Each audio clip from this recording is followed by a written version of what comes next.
You've all heard of comfort food, the kind of food you like to eat regardless of its nutritional value, but it just... Frights! Camera! Action! Come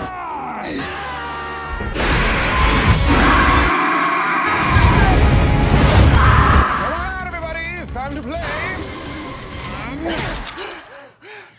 I'm sorry.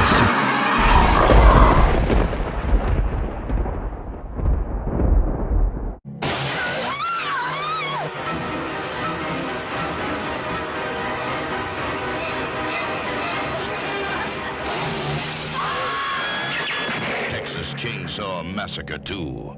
Happy Halloween, everybody. We are starting off the month of October, going every week. Since obviously we can't do rare delicacies, we're going to do comfort flicks. Every week we're going to do one of our favorite horror films, the ones that don't really get as much love as they should. Though this week is actually very interesting, especially with Bill and Ted coming out and people reflecting on Bogus Journey. They're coming to the realization there's a lot of good sequels. With the benefit of hindsight, people are coming to the realization are way better than people do. With horror especially, there's a lot of horror sequels that after they do 7 other sequels, you look back into the second, usually it's always the second or third, Something like that. Where you look back and go, that wasn't that bad. It actually was a lot better, and it always was the one that dared to do something different. Which conveniently leads us to the one we're going to talk about today, Texas Chainsaw Massacre 2.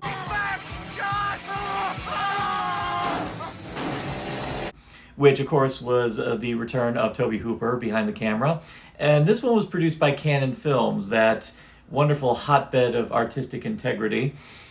Yes, the people who gave us the apple, bless you. I think they just flat out, demanded that he make a sequel, and...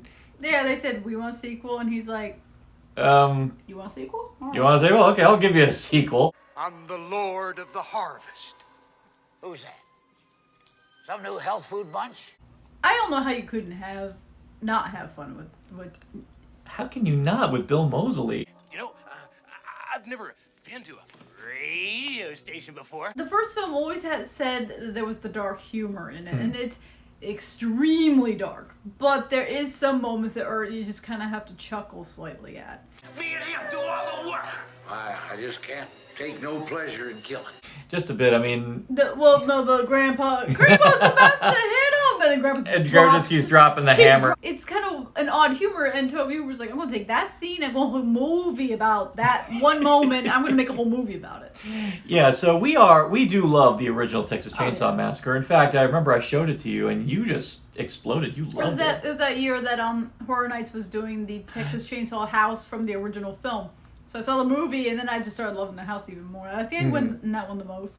Yeah, we were timid to approach Texas Chainsaw 2 until we watched the documentary Electric Boogaloo, and then it actually got into the making of, and that Tobe Hooper decided to just go balls out and just make this... The promo image for the film was the Sawyer family doing the Breakfast Club pose. And he's like, and y'all didn't know this was comedy. And I'm like, wait a minute. Texas Chainsaw by the original guy, and it's a comedy? And I feel like we need to now watch this. And of course, Bill Moseley's in, and it's like, well, I know him. We were pro Moseley in our house long before that because, of course, of The Devil's Rejects, House of Thousand Corpses, but, of course, Reboot's Genetic Opera. So we popped it in, and, okay, so why were we drinking wine? Fun story is that we were drinking wine while we were watching it just because we just happened to be... Yeah, now... Let's just say that wine ended up not in my mouth. Yeah, see, we love horror in this house. Suffice to say, Shudder has been getting us through this pandemic. Yeah. But the one thing both you and I can agree on is that jump scares don't really get us... I hate jump scares. They're so lame. Yeah. It's almost always like just the music. Yeah. It's never really the jump. It's them using chaw sound or whatever. In most garden variety flair, it's...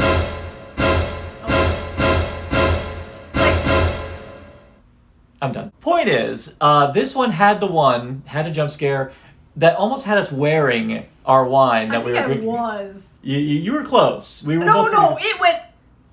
And they set it up, like, watching it again. I'm like, there's a full setup for it.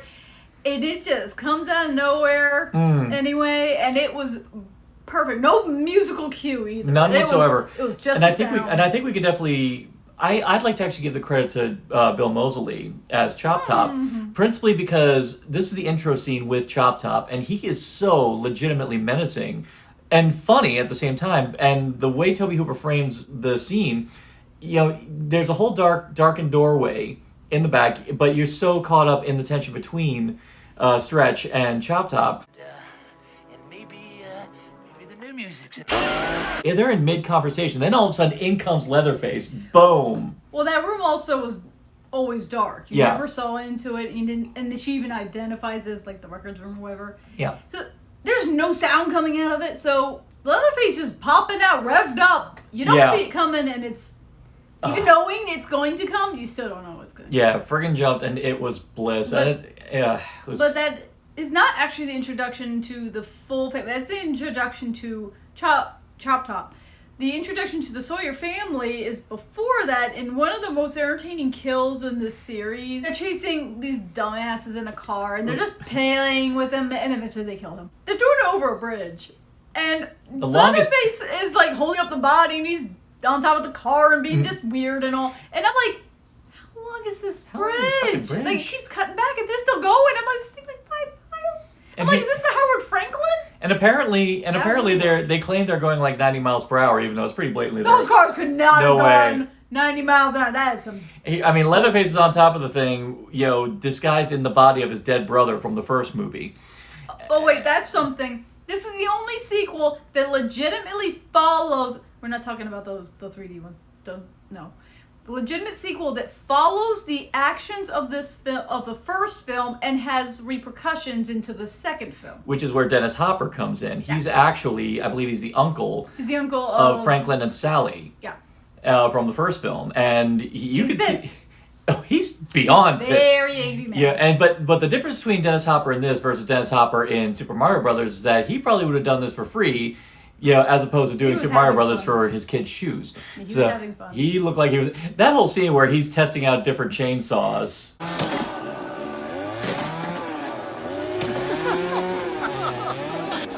It was beautiful. It's beautiful. I could watch Dennis Hopper test run chainsaws for like... the opening sequence where the Sawyer family kills these two bumpkins sets you the tone of this film. Mm-hmm. It's hilarious. It's over the top. The effects are really good. Tom actually. Savini, another Tom Savini special. Actually, a cool thing about those effects, because they had to actually have the actor act as if his head got lopped off. They actually had to do. They had to just give him a skull cap, and then they had to do an inflatable balloon to inflate it in order to make it look like the top of the head was flying off. So In the first film, is not actually gory. Not really. No. that's one of the miracles of that movie is that everyone It's calls all it like a... more implied or Yeah. off screen or like shadowed. This one's like, nah, man, we're just going to show it. And it's good. It's well done. And it's twisted. It's messed up. The lighting in this film is amazing. Extremely. The latter half of the movie takes place entirely in the Sawyer family's lair in this abandoned theme park. Because it was such a mammoth set, they had to light it with whatever they could. So they had the production designer just gather as many bits of ambient lighting they could possibly It was get like their hand- Christmas lights. It Yeah. was everything. And it worked. It looked amazing. I mean, if you're trying to say, oh, it's not the first film, no shit, it's not the... But case in point, again, why the film works is that it is not the first film. It definitely has the darkness of the first film. But it's like comparing... I'm going to use this. House of 1,000 Corpses and Devil's Rejects. Just reverse the two. Yeah. That's Texas Chainsaw 2. At least this film honors the first one.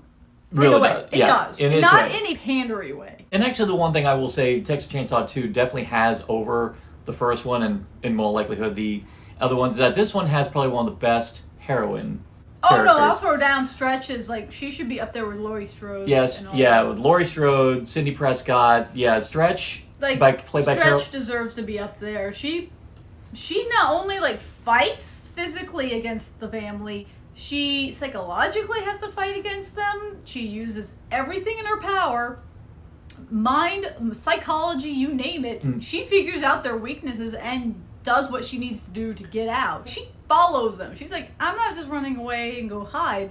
Oh no, man! I'm taking you down. You got my friend. I'm gonna go after you. Like, Yeah, she wasn't- You don't mess with Stretch. She wants to do the right thing. She's willing to do anything to do the right thing. She's a great character. First one, like the lead actress, she did a great job. But if she had gotten killed by the end, I kind of would have been like, yeah, well. You know, Yeah. Stretch, I was like rooting for the whole time. Like the first time she has to go up against Chop Top and tries to get him out of the room in a passive way because Here's Top Rider, Ooh. Rubber Man, Rubber man, I like him. Armadillo. Here's Mr. Shark. Oh, Mr. Shark. goodbye. Mr. Shark? Goodbye. Good night. Good night. Good night.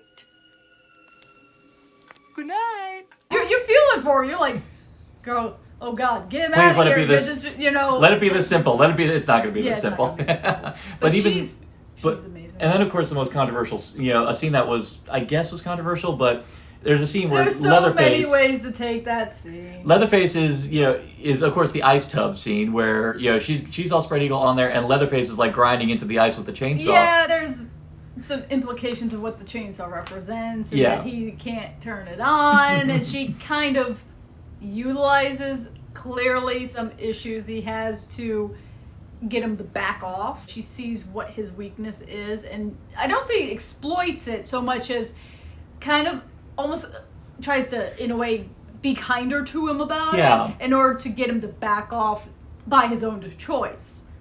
Because she can clearly see this guy's not on all thrusters, and clearly his family is not. So you have to just use the right terms and stuff, and she takes command of that situation. She was able to find the soul of Leatherface, which is more than could be said for. I think it's probably the most thoughtful Leatherface of all of them. You kind of feel a little bad when he gets. And even, of course, when he gets reprimanded by Drayton Sawyer. Drayton's an ass. Oh man, well he's the only returning cast member from the first film, James Sedow, and he was great in the original film. I could have swore they had hired some local bumpkin actor. I don't even think he was acting there, but then you see him in this one, and man, he's just full throttle. We got to see a lot more vulnerability in Leatherface versus the first time, even though the first one actually did show that he didn't actually wear the pants in the household. You'd think an imposing person like that would be like the force of nature in the house, when in reality it's actually Drayton who does. You got one choice, boy.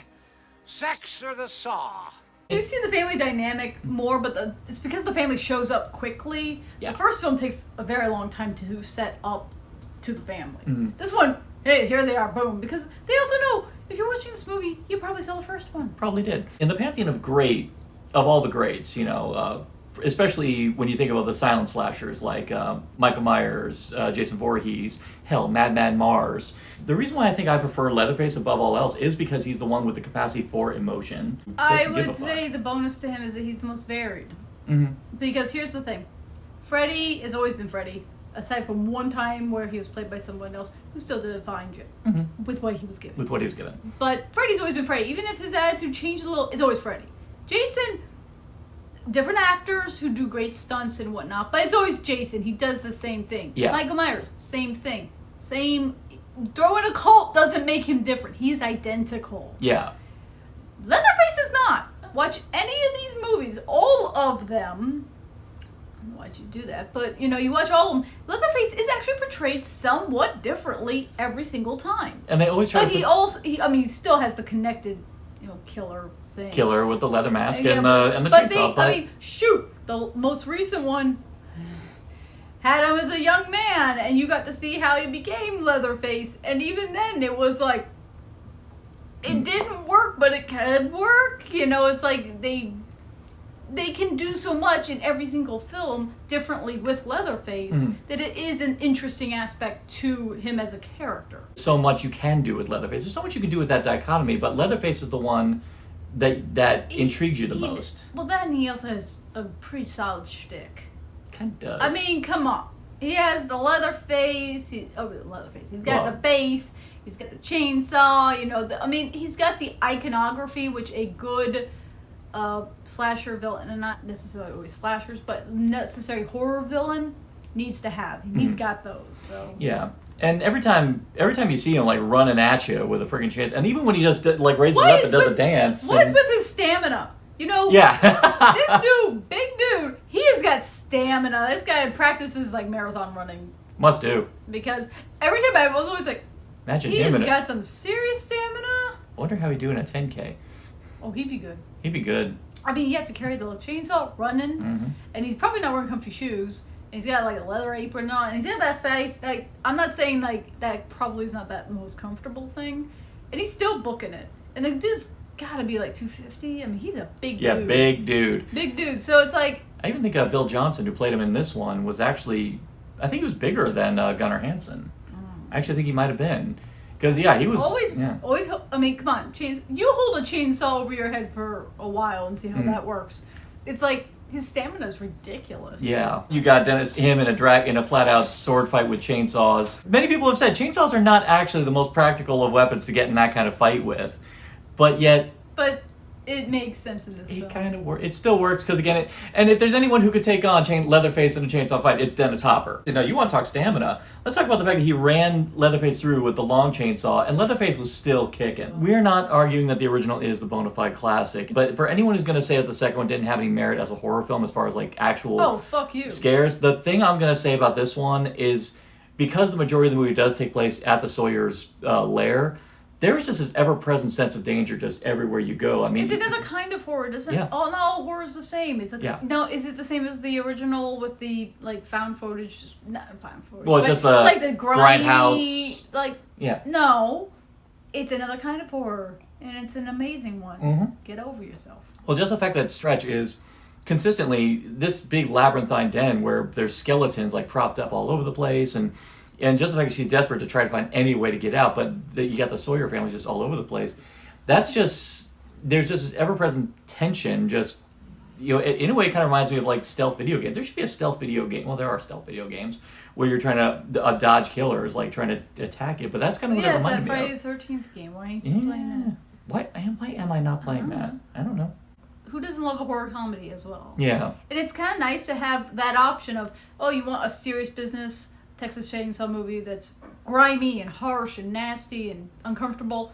Cool, you got your first one. You want something a little more lighthearted, a little more funny, and kind of tongue-in-cheek about the whole situation, because, let's be real, it does get pretty silly. You got the second one. Go for it, have fun. Yeah, I mean, we got Leatherface twirling Stretch, you know, in a perfect Dirty Dancing fashion, and then while she's wearing the face of her assistant Yeah, they at the still radio know how to station. make it kind of twisted. So Yeah, don't think that it gets all fluffy. Oh, It's no. not. Yeah, the humor still is even... No, the humor's still very, very dark. But... And even a sentimental scene where she finds her assistant, and he's like scanned, his face is all gone, but she's wearing his face, so after he dies... Puts his face back on him. It's sweet. It's nice. It is very nice, but... Some good gore effects, though. Well, that's Savini for you. The production design on this thing is just on point, like everywhere you go. And just the fact that what they were able to do with the budget they have, that's all the more reason why I love horror. I've been, amongst a lot of the great horror films I've been watching recently, I mean, a lot of the higher budget stuff is great and all that, but I am consistently more impressed when I watch some low budget, down in the dirt horror, and I'm still able to see them do some really impressive stuff with the limited scale they have. Horror is the genre that having a lower budget actually might help you more. Because a lot of films, I mean, a great example would be the Phantasm films. Well, I do love the second one for you can see where the budget went. It's very well made. But I actually commend the fourth one as the better sequel because they had no budget. And it felt so much more grounded to the style of the first one because they had no budget. You know, and more heart, I think, and energy is put into a film when you got a nickel and dime it. When you have to use your imagination in order to still be able to sell the story. Movies like Basket Case where rumor has it the money you see in the movie is the money of the budget. It is. It's like, God, I love Basket that Case. is amazing. You know, it's like, hey, everything is on the screen, literally. So how do you all feel about Texas Chainsaw Massacre 2? I mean, I know a lot of people feel about it different ways, depending on how they love the first one, or even how they love a lot of the ones afterwards. So discuss in the comments below. We really do want to hear more about it. And stay tuned for every week in Halloween. We're going to be talking about more... And Halloween. It's October. No, it's August. When those spirit stores open, that's when Halloween begins for me. No. The rule is spirit stores open, pumpkin spice lattes are released. Either way, stay tuned on Narcotic Casserole because we're going to have a lot of lovely Halloween coverage coming up in some of the movies that we love here on Comfort Flicks. So in the meantime, do you agree? Do you disagree? Leave it all in the comments below. In the meantime, like, share, subscribe, click. Thou shalt be served.